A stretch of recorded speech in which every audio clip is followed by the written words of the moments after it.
All right, in this explainer, we're diving into something pretty wild. An explosive allegation that the US military ran a secret mission to kidnap the president of Venezuela. Now, if that's true, it's the kind of thing that could totally rewrite the rules of international relations. So let's break down exactly what the source is claiming. So here's how we're going to tackle this. First, we'll look at the shocking accusation itself. Then, we'll put the official U.S. charges side by side with what the source claims are the real motives. And to get those motives, we've got to dig into this whole story of oil, revolution, and economic warfare that, according to this source, set the stage for the alleged endgame. Okay, let's just get right to the heart of it. What is the single event that kicked off this entire analysis? You know, the source we're looking at here, it hangs its entire argument on this one staggering question. It alleges something happened that, if it's true, is almost unheard of in modern history. According to the source, this wasn't pitched as an invasion or, an act of war. Nope, it was supposedly a swift, surgical, and super-targeted covert op with a single goal: grab the president. And to back this up, the source lays out some really incredible details. It talks about this massive air assault, more than 150 aircraft hitting key military sites, communication centers, and transport hubs all at once. The power grid in the capital supposedly shut down. And apparently they got a tip that the president wasn't even in the palace. He was hiding out in a secret fort. Okay, so you don't just do something this dramatic without a reason, right? There has to be a justification. The U.S. gave an official one, but the source we're digging into argues that the real reasons are buried way deeper. And this is where you really see the two stories clash. On one side, you have the official charges from the U.S., painting President Maduro as the ringleader of a massive criminal operation. But on the other side, you have the sources claim that this is all just a smokescreen for a huge geopolitical power play over oil and influence. Now, the language they supposedly used here is so important. By calling it a law enforcement operation, the whole thing was framed as just, enforcing existing indictments, like they were picking up any other fugitive. According to the source, this specific legal framing was the key to doing all this without having to declare a formal war. To really get why the source is making this argument about the real motives, we have to talk about the one thing that has defined Venezuela for a century: its unbelievable natural wealth. Just let this number sink in for a second. According to the source, that's how much oil Venezuela has in proven reserves. And that's not just a lot of oil. It is the single largest proven reserve on planet Earth. And if you put a price tag on that oil based on prices at the time, there it is, over $17 trillion. To give you some perspective, that number is bigger than the entire economy of almost every country in the world.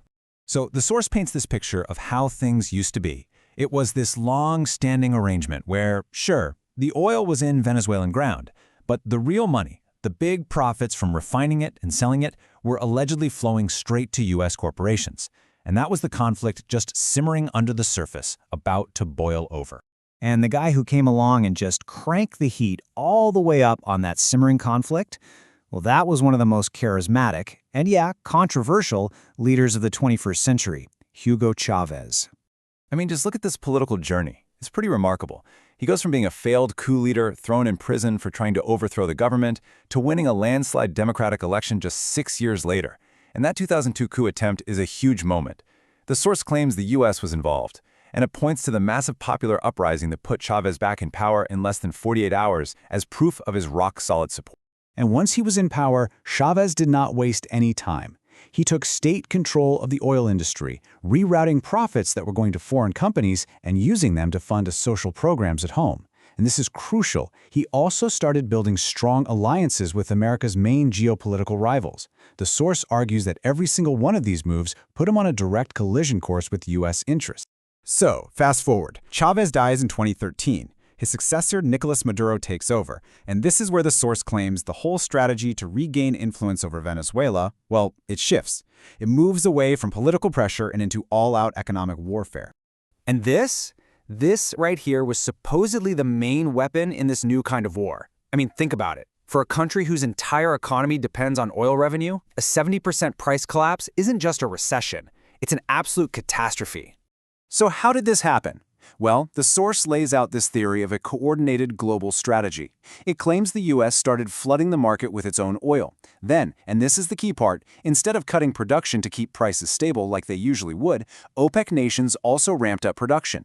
The source argues the intended result was to completely bankrupt the Venezuelan government and hope that it would collapse from the inside. But here's the thing. this whole economic pressure play, it didn't actually work the way they might have hoped.